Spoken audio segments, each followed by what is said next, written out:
So that process was extremely helpful, especially with the churches, because they were on board and very supportive, very cooperative, and in fact continue to ask us to provide the guidance that they need. And I've been so proud of our community in so many ways. That collaborative group that we convened very early on, and then secondarily the pastors group. I'm just so proud of our community all across the board for what we've been able to do. As you know, these are just really tough times, and having that voluntary compliance means everything. So, you know, we kind of going through the timeline. If you recall, we issued our, just to be clear, and this sometimes people are not paying attention to the process and to really the fundamental civics of this. The county health department, the chief medical officer by statute has sole discretionary authority to mandate or put in place any health order that they deem necessary to protect public health. People think that I have that power. I do not. Even the commission does not have that power. It's really under the purview of the statutory authority of the public health department. And so Dr. Greiner issued the full stay-at-home order, sheltering in place order way back March 21st. Now, at that time, you recall there was a Core 4 meeting that we came out and from Johnson, Jackson, Wyandotte County, we came together and said we're all going to have the same order. Now that was superseded in March 28th by the stay-at-home order issued for the entire state by Governor Kelly. Now that was actually a help because, as you know, the virus does not respect any boundaries. It's better to have a coordinated and a common set of guidelines and orders rather than individual counties.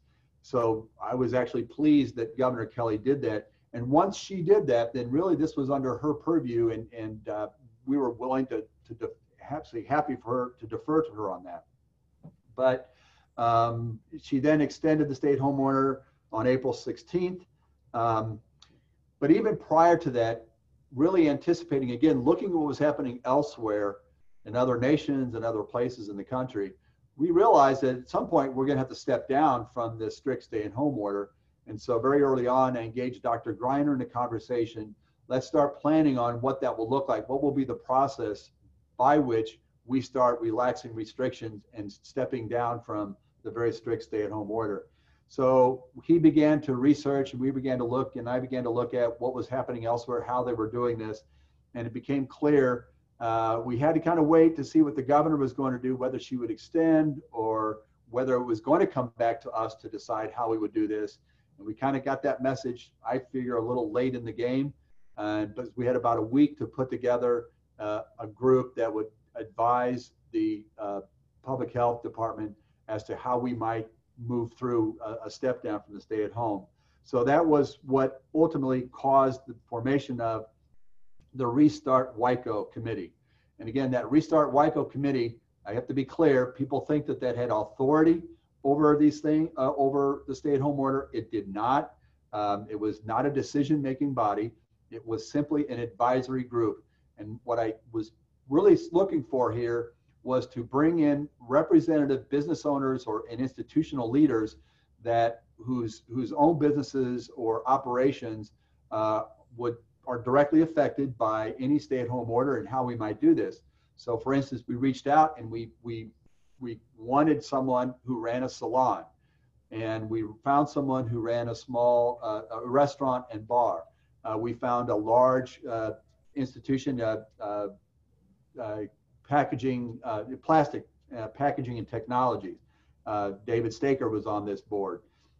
It was not we were not looking for geographic representation. Frankly, we were really looking for representative business and other kinds of operational leaders who could give us feedback if we were going to relax or not relax. How would that affect that small business owner? How would that affect the restaurant? How would that affect the salon owner? How would that affect a large operation like plastic packaging technology? That's what we were really reaching for there. And Daniel was on that committee. And I thought we provided very good advice. We did have someone not even from Wyandotte County on there. And that person Joab recommended him, brought him on, and he was part of similar efforts across the nation, and he was able to bring back to us practices that they were using in other jurisdictions, and he was able to take from us to those jurisdictions what we were doing. And we're very pleased. I think on the third meeting, his comment was that we were way ahead, in fact, of what was happening elsewhere. So again, so many proud moments for our community through all this. And one of the things we have to always realize in this, that collaboration, that cooperation, no one, if anything, if we ever think we know everything or we can do these things by ourselves, we really have to knock ourselves up the head, because you realize what you don't know when you start asking other people what their opinion is, and you quickly get corrected on that. And so these collaborative efforts have been extremely helpful for us as we move forward, and they're going to continue to be helpful. So we went through the restart, and we began to step down. And then, of course, we then, Governor, okay, when I water, Governor Kelly then overrode all, and we decided to go with the governor's plan, the Ad Astra plan. And Dr. Greiner basically is saying we're following that plan, though he still has authority over whether we move to the next phase. And that Ad Astra, we are at phase 3. Whether we go to the next phase is really under the discretion, again, for Dr. Greiner. And it's been fundamental to the whole thing is we have to remember what we're dealing with here. We're dealing with the virus. The fundamental problem here is the virus, what it does, how it moves, what threat it poses. And we have to let in a way, the virus and the data we have about the virus tell us what we can do, how much we can relax, how much we need to restrict. I've been reading a lot about this, and as they're trying to move forward, and they look at the second wave, and you're seeing that in some states that relaxed earlier than others, you're seeing a spike in cases. Texas is a point, in fact, the governor's message there is, okay, well, we know we're seeing a spike in cases. We know we're seeing much more spread. His message is, but we have enough hospital beds. So again, our purpose in all this was always to prevent an overload and overwhelm on our public health system, on our ventilators, on our intensive care unit, on our healthcare workers, on our first line responders. That was always the point of the stay-at-home orders and for keeping restrictions. That remains the fundamental guide here. So that the important piece we have to remember is paying attention to the virus, and the data is going to tell us what the virus is doing. Recently, the last couple of weeks, we've started to see an uptick again on that 7-day rolling average. And so I anticipate that we're not going to be relaxing the order on June 22nd, but that I anticipate it'll be moving out further. And again, because what we know is there's a 14-day incubation period. What happens today, what we're seeing today is just a snapshot of what happened in terms of the spread of the virus 2 weeks ago. So let's keep that in mind. The fundamental here is the virus, what it does. When I'm reading about this in terms of the economic impact of the virus, I was talking to Commissioner McKiernan a couple of days ago about this. And, my concern is this: if we relax too much, and people, even if we relax, if people would just maintain social distancing, wear a mask, if everybody would wear a mask when they go out, we drastically reduce the opportunity for spread. If we would disinfect our surfaces, wash our hands, only go out for those essential things. You can still go out to restaurants, you still go out to bars, maintain that social distancing, wear a mask as much as possible. We're going to limit the spread, and we won't overwhelm that healthcare system. But if people begin to interpret relaxation as this thing is over, that's going to have a huge impact on us. And I have deep concerns about where we might be in a couple of months, 3 months, 4 months from now, especially when we get into the cooler months and people are coming back indoors, we'll start seeing more spread. So there are two scenarios that could play out. If we don't respect the virus and we give it too much oxygen by not maintaining social distancing, not wearing a mask, not doing those simple things, then we're going to be faced with a case where we could overwhelm the system, and we would then, even if you don't go back to more restrictive environment, what does that do to economic activity? If people again begin to perceive that this is out of control, they're going to voluntarily shut down pull back, and that's going to have a very negative effect on our economy.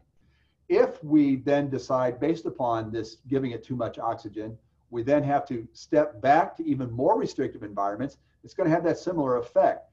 Those two scenarios are not positive. Either way, to me, those look to me like economic setbacks. Either we give it too much oxygen and we don't bring in more restrictions, people will voluntarily back off, there'll be reduced economic activity, or we reimpose more strict guidelines and by law, and it has the same effect. The key here is each one of us needs to put the messaging out, wear a mask, take care of yourself, don't go somewhere if you've got symptoms, try to restrict your activity, go out there and engage as much as possible, maintain social distancing. If we can do that, we're not going to overwhelm the system, the healthcare system. So I just keep putting that out there because that message has been the same from the beginning, and it's going to be the same until there really is a vaccine available that provides the herd immunity. But however, we knew we wanted to relax restrictions. We began the Restart WICO committee. We came out with those things. That committee met on 4 occasions to keep guiding Dr. Greiner and Dr. Corvo as they move forward.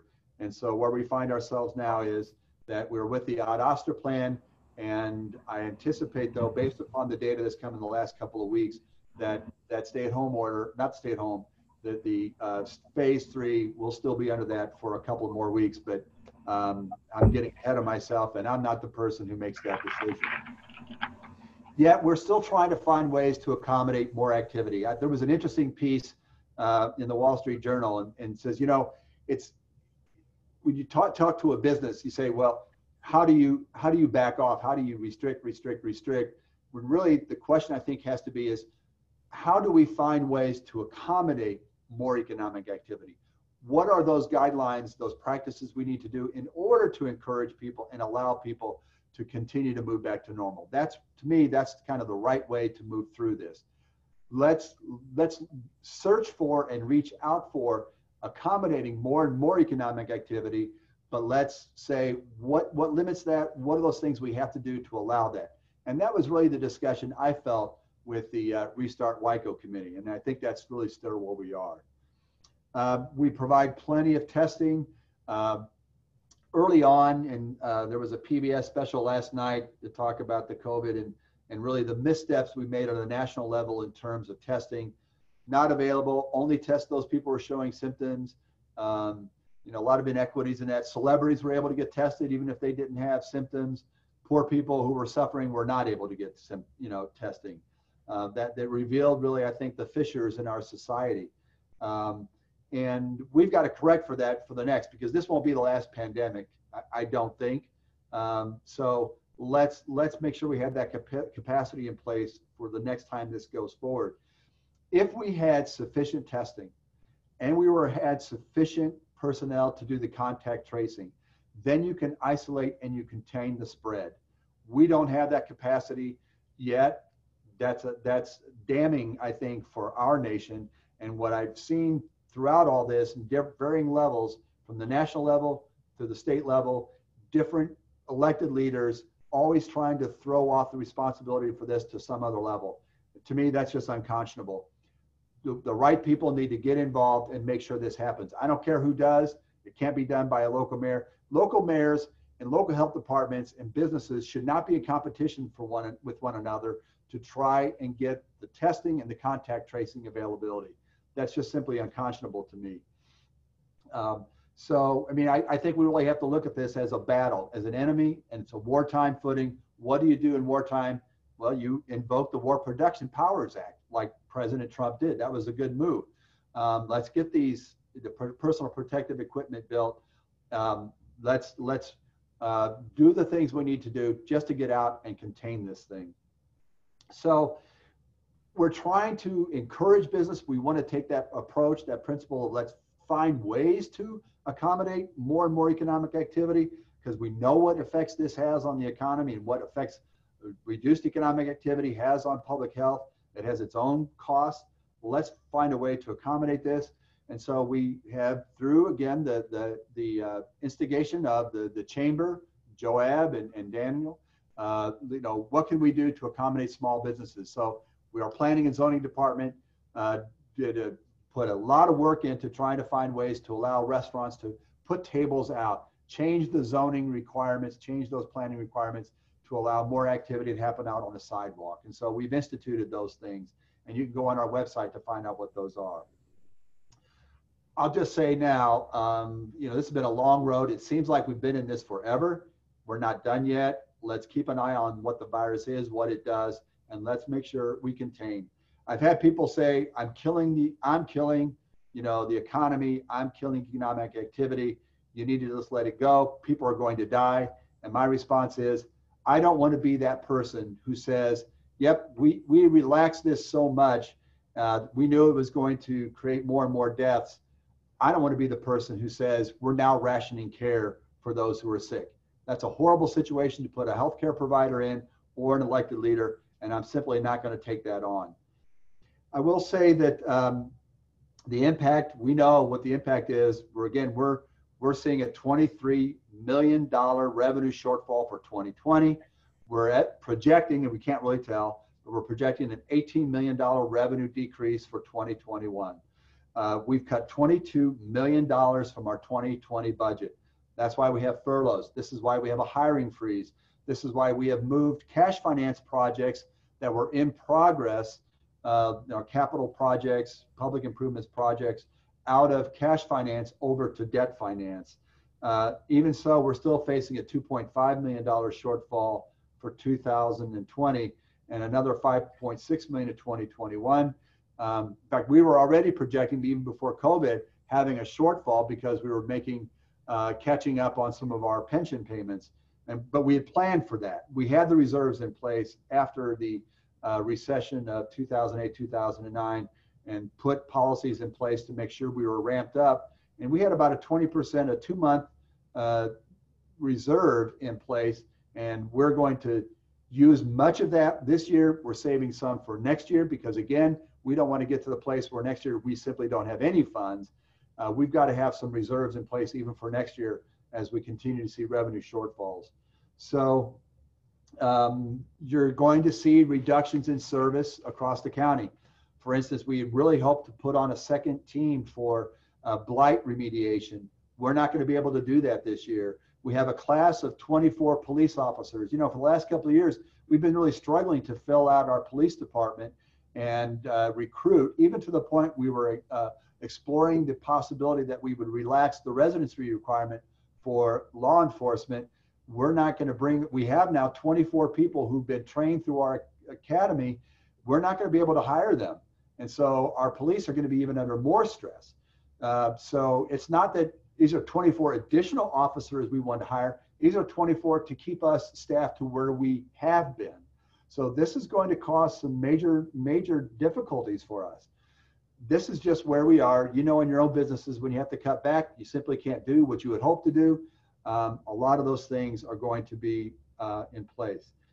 We've been hampered, I think, because the first CARES Act did not allow for municipalities, as this money goes out to the nation, it only allowed counties to receive funding, or cities that had 500,000 or more. So in the state of Kansas, when the state of Kansas received that allocation, only Johnson County and Sedgwick County qualified for that, which is astounding to me that Johnson County is able to access $130 million, and Kansas City, Kansas, Wyandotte County is not able to access any of that. So I have actually been in conversation with our congressional delegation to see whether at the Treasury Department level or if they have to go back and to reopen that CARES Act to allow the municipal and county governments to and other taxing entities to be able to use that funding for backstopping revenue shortfalls. And I understand the argument that you don't want to reward cities that have been so careless with their own funding over the years that they would use this money to fill in the debt that they've created for themselves. No, we're simply trying to continue to maintain the services we want to provide, the employment we need to provide those services. And currently we can't do that under the first CARES Act. Now, the state of Kansas is going to be receiving, I think, it's over $1 billion. And they're going to, the first piece of that money will be allocated to counties. about $400 million to counties across the state of Kansas. Based upon the formula and our population, we stand to qualify for $37 to $38 million of that funding.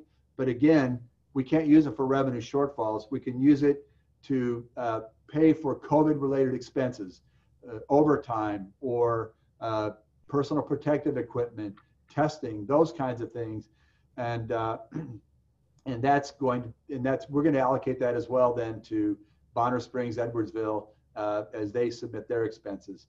And now a second round of funding from the state will then be really designated for economic development across the state, but it won't be coming to the jurisdictions. It'll be going to businesses itself.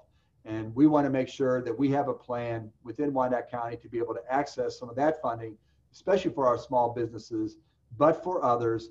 I would really like to see, we're going to see a lot more homeless, unfortunately, because of this pandemic. Maybe we could access some of that money for building affordable housing. We've got to come up with a plan. We've got to do it fairly quickly. So the money that comes from the state that we're going to allocate has to be designated on our part by September 31st, and it has to be expended by December. Based upon the reimbursements that we've collected for ourselves, we're not going to be able to use all $38 million of that. We've got to find ways to build that up. For instance, we would love to see our health department build up its capacity for testing, contact tracing, community engagement. What they're seeing is, for instance, children are not being vaccinated now. That's dangerous. If they're not staying up with their vaccinations, we're going to have public health problems with that.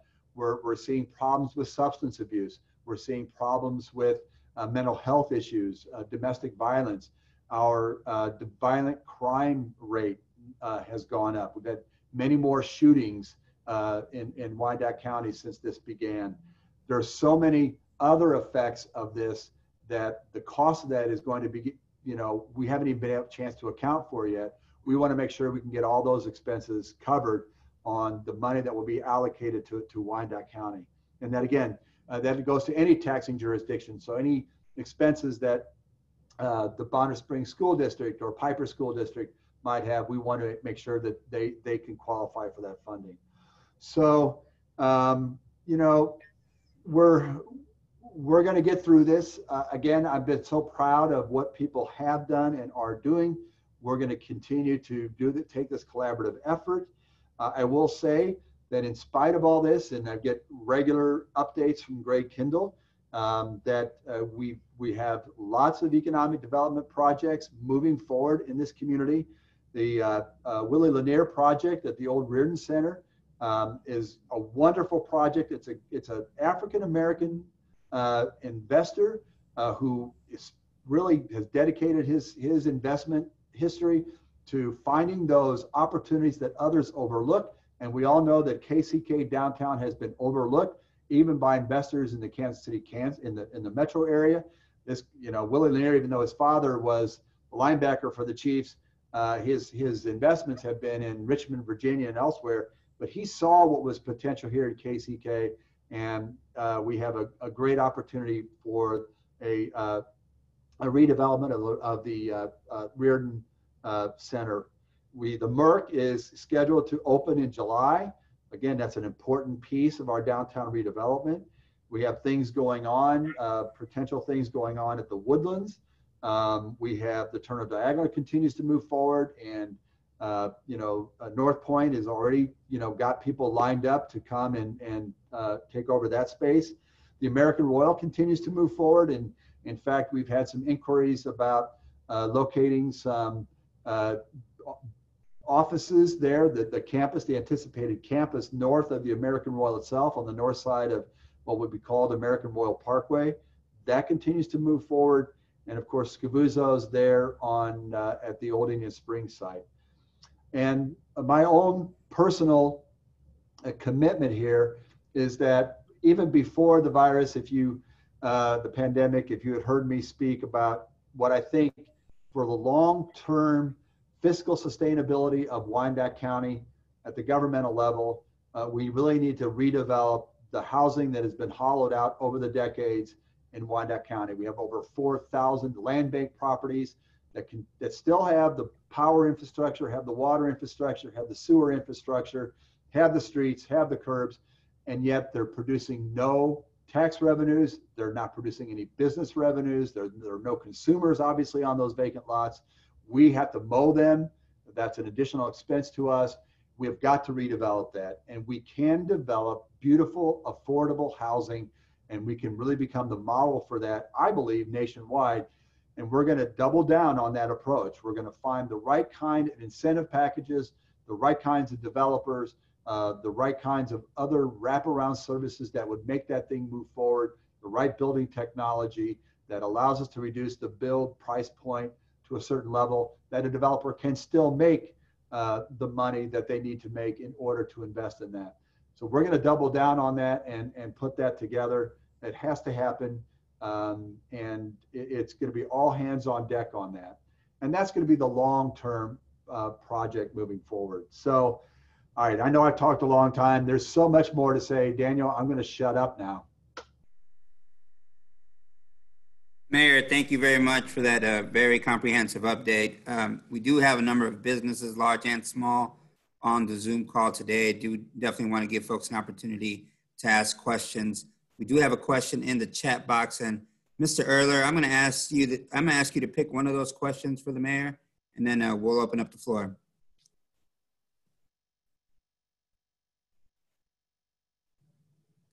You might be muted, sir.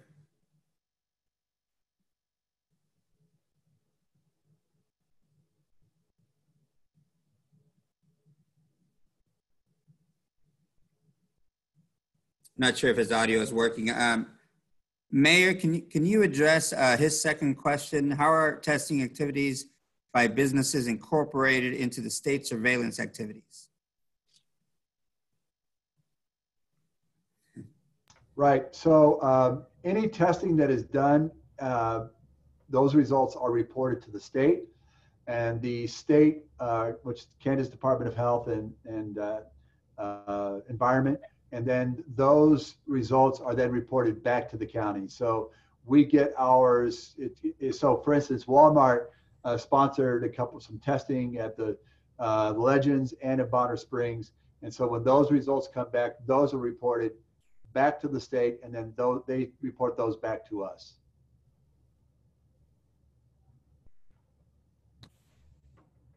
Any questions from the floor? I have a few, but definitely want to give folks an opportunity to ask. Mayor, this is Merle Bland, I would want a little further definition about the 24 members of the police department that are not going to be hired. Is that correct? That's correct. We have a hiring freeze, except for a few key positions that were already in process. But unfortunately, 24 police officers, I think is about a $1.4 million cost, and we just don't have the funds. So those people that went through the academy don't have a job. Is that what you're saying? That's correct. And in fact, we had offered, I think we had two conditional offers of employment for folks who had actually relocated to Wyandotte County in anticipation of being hired, that we're not going to be able to consummate that deal.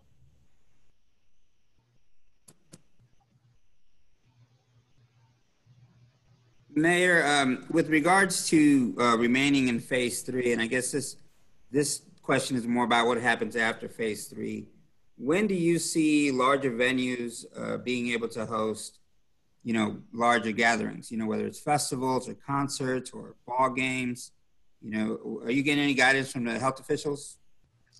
Right. So I think the one thing that's going to happen probably is those will be the last things that are going to be able to be accommodated. I mean, I think it's going to be really interesting as we see how Major League Baseball handles this. I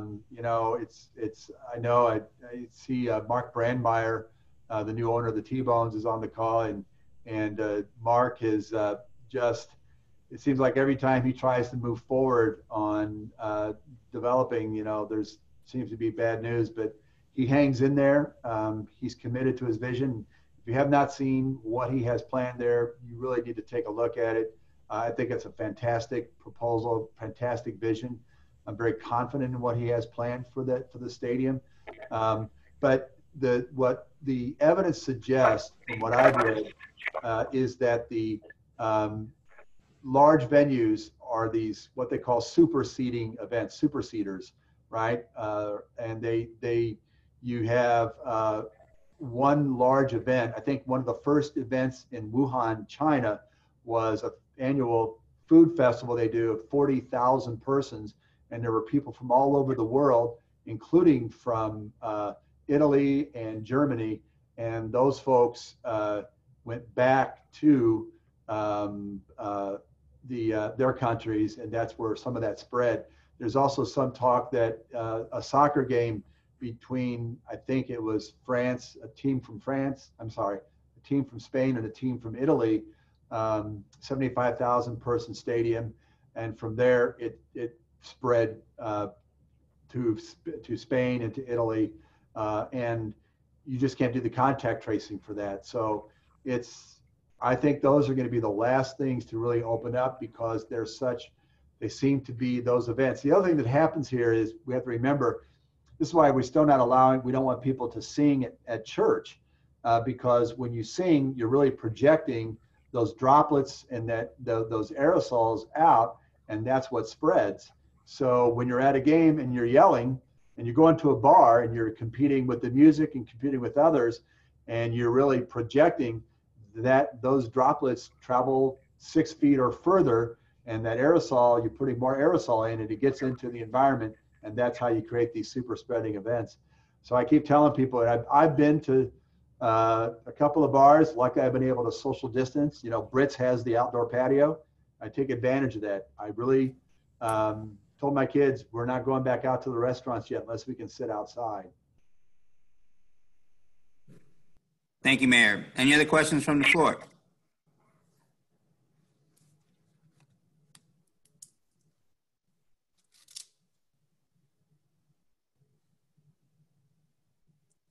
Okay, I have a few more, Mayor. There's been continuous talk about a potential spike towards the end of the year. What are the public health officials saying about that?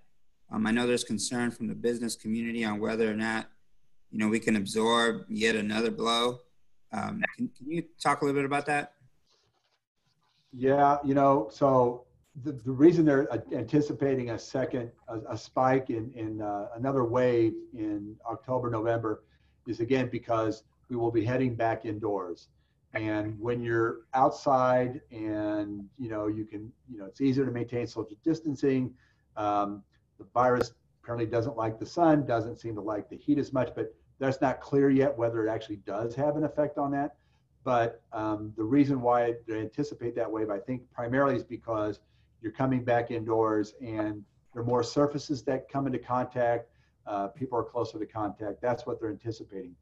I am convinced that it's better to stomp the virus down sooner and gradually relax to maintain, so we're not overwhelming the system, the healthcare system, and gradually reopen rather than just kind of let things go. Because again, you get more community spread, that's going to be more pockets out there. There's actually not a theory, but there's an observation, or they're doing some research on what they call bubbles.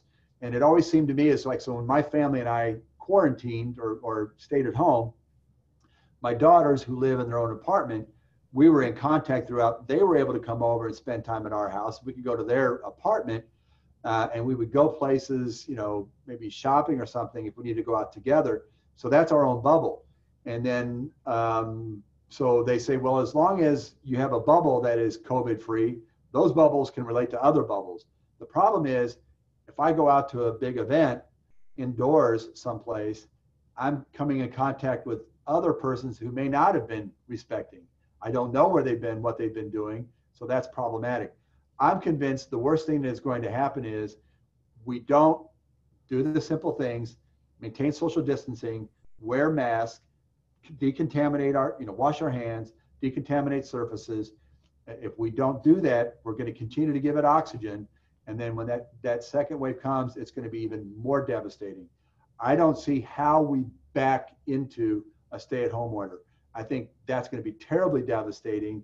And I think at the same time, if we do have this widespread, virus, and don't do a stay-at-home, go back to stay-at-home, where people are going to get it, and they're going to voluntarily say, I'm not going out. Either way, that shuts down economic activity. This is why we have to keep oxygen away from this as much as possible. If we're successful, it's only going to be because people understand the threat and voluntarily control their behaviors. Thank you, Mayor. Other questions from the floor? Mayor Alvey, this is Joab. Good afternoon. Wanted to have a quick question for you. I know that saw you on the news, and actually I was out there. We had a meeting, and I saw you at one of the protests that recently occurred downtown. I know this is a business forum, and there's a lot of talk about business, but there's also a lot of talk about diversity and inclusion and how that can be incorporated into our business community. I'd like to get your thoughts on what's happening in that regard and how we can better, as a community, how we can better engage the diverse communities within Wyandotte County as part of the business community. Yeah, that's an excellent question. I'm going to go back to, what we've done since this began. Early on, when one of the protests out in front of the police station, the leaders came with some, requests, demands for the police and really for the unified government, for me. And they wanted to have a meeting of representative groups with the police chief, the sheriff, county administrator, and myself. And already I was, been looking through this question. What do we do? The very thing you're talking about. How do we have, what kind of conversations? And so what we did is we folded that into, and so I've created a task force. And, if you, people think, then the concern is, when we do the task force, it's just talk. And, it's an interesting approach when you say, well, the only way things move forward is if we have conversations. And yet conversations can't be an excuse for not moving forward. And that's it's not a dance, but those are the parameters. You need conversations to move forward, but you can't allow the conversation to be the reason for not moving forward. And so the task force, which is the Police and Community Relations Task Force, is made up of 10 members. We have 4 African Americans, 2 Hispanic Americans. We have, and then also Sheriff Ash, Chief York, myself, and Monsignor Swetland. And our task on this task force is simply to listen. We want people to bring forward to us their concerns, their experiences, to be able to advocate for the changes they think need to happen. And it can't just be a one-time conversation. This is going to take some time. So let's extend that out. It's multiple conversations over at least 2 to 3 months, complicated now by the furloughs, obviously, and the timing. But really, and so I want to address a couple of questions that have come out of that. You've seen in the media, well, why is not the district attorney on this task force? And that was not an attempt to exclude Mr. Dupree. It's simply this: Mr. Dupree has specific things he has advocated for and wants to advocate for. That he's going to be able to do that. He is going to be one of the persons who comes forward and says, well, these are the changes I think need to be made in the police department, or in the sheriff's department, or in the unified government. He has specific things he'd like to advocate for. He needs to maintain that role of advocacy. The task force, be very clear with them, our job is to listen intently, not to become defensive, and also not to be advocating, to really hear clearly what is being said to us and to bring that forward to the UG Commission and to administration. And the reason why I've insisted that Chief York and Sheriff Ash need to be on there is because they need to hear what people are saying about the policing, about our law enforcement. They need to hear it directly, and they're in a position to make immediate changes if they see fit. And I anticipate they will. Here's a recent example. Chief York has invited ministers to attend the daily roll call so that the community actually gets to be there when they are sending the guys and the people out on their patrol. That's a great idea that was brought forward, and he's implementing that. So these are the kinds of things we anticipate happening. I'm going to go back. The reason why conversation is so important, I go back to what happened when President Obama stated, we all need to have conversations about race. Everybody, it needs to happen everywhere. It can't just be at the unified government. It can't just be between police. It's everyone, because it's the racism is part of our social fabric. Whether you want to call it systemic racism, whatever, it's certainly part of our social fabric. You know, I was at the barber shop a couple of weeks ago, and just the comments made by some of the customers, we have so far to go. We have to have conversations about this. We have to challenge one another and say, is that really what you feel? Is that really what you believe? And when we do that, we give other people freedom to say, no, I hadn't thought about that, right? We've got so far to go. It's going to require so many conversations across so many places, in families, in businesses. Let's have those conversations, but we have to listen. If we don't listen, we're never going to, we can't even get close to appreciating the experience of someone who has experienced that. Thank you, Mayor. I appreciate that. Appreciate your insight on that, and especially giving an opportunity for voices to be heard. And I hope that will continue as you expand and listen to all the different perspectives. I think, you know, from as a business community, we want to encourage business development, not just in a certain group, or we want to see it everywhere. We want to see it in the Black community, in the Hispanic community. We want to see it throughout the metro. And your support is greatly appreciated. You know, and Jeb, I just, you know, I've been so proud again of how we have moved through this COVID pandemic. I'm extremely proud of how we've moved through, you know, the response to the murder of Mr. Floyd.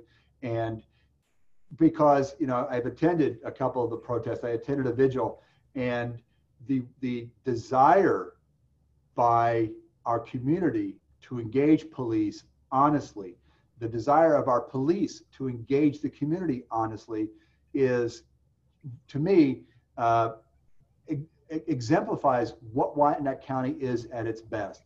And I believe that's a very strong, firm foundation built on strong principles that's going to allow us to move even further.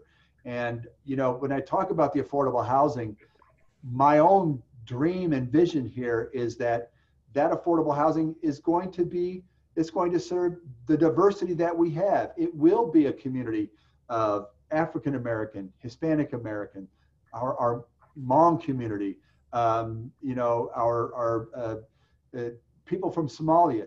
Everybody needs affordable housing. If we can come together and say, we're coming together building beautiful, affordable neighborhoods, this is a model for what we are at our best and how we need to move forward. And I'm just so excited about that. And I'm really confident and hopeful that that can happen. Thank you, Mayor. We got a few minutes left. Any other questions for the mayor before we close? And if there's no questions, I do have one more, Mayor. Go for it. And this is really and thank you for your comments on the protests and Black Lives movement. Speaking around a potential spike, then, what are the plans, or where are the public health officials discussing in terms of, you know, opening schools back up? You know, and as employers are thinking about, you know, working parents that you know will depend on schools being open, what does that look like? You know, that's a great question. And on one of the collaborative meetings, I think about a month ago, I asked the superintendents who were on the call what that looks like, and that's really being developed, I think, at the state level. I think that the move was to try and bring more. I think one of the moves that the legislature made when they tried to kind of pull back from Governor Kelly's power was to make sure that more of those kinds of decisions are moved to the State Board of Education. So I don't have a good answer to that, but it's going to be interesting. I will say that when there was a good piece, I think, in the New York Times today about as universities reopen, they're in a position, if they don't say we're going to reopen, well, they're really facing a revenue shortfall. But practically speaking, can you fully fill out a dorm? Can you fully occupy a cafeteria? Can you let them come back knowing that they're going to party? It's not clear. In fact, some of them say they're delusional if they think they're going to be able to kind of come back the way that they've done in the past, even at a reduced level. Those are real serious concerns. Thank you, Mayor. Joab, if you have any closing comments, feel free to drop them in now. I'd like to thank everybody for coming today to the lunch or to this event. I was actually eating my lunch at the beginning of the speaking, so that's why I said this is a lunch. I mean, it's a luncheon for me. That's how we do things. So, but I do appreciate it, Mr. Mayor. I always thank you so much for your time and for your comments. Here at the Chamber, we're looking to grow our business, grow our community, invest in our community, and for all that you're doing. I know it's a difficult time, but we're working through it together, and that's what's important. I do want to recognize our T-Bones member who joined us today, Mr. Brandmeier. Thank you so much for being on the call as well, and we're advocating for things to get back to some sense of normalcy, so we can have some types of activities. We definitely want to be out there and seeing things happening, and for all that, I just want to say thank you. So if you guys got anything else to add, we'll close it out. Okay, we'll go ahead and adjourn. Mayor, thanks again for everything you're doing. Appreciate it. Daniel, if I could, I can't wait until we can come back together. I almost brought a glass of wine with me today, because one of the things that I really love about the Congressional Forum is I get to have a glass of wine while I'm talking. And, but alcohol is not allowed inside the UG building, so I wouldn't be able to do that. I would have had to go home, but I almost did that. I almost went home to grab a glass of wine, but the day's not over, and I better not do that. I'm sure Mr. Eppenheimer's got one next to him, so he can have some for you right now. I do not. Sadly, I do not. And I also want to say a thank you to Joab and to Daniel throughout this, because the Chamber continually engages the unified government, bringing the concerns, the needs of business forward to us. And we need that advocacy. We need you to continue to reach out to us, because it's, again, if we think that we can do this by ourselves, we need to smack ourselves upside the head. It just is not feasible. Thank you, Mayor. Appreciate it. We'll go ahead and adjourn the call now. Thanks, everyone. Thank you. Amen. Bye.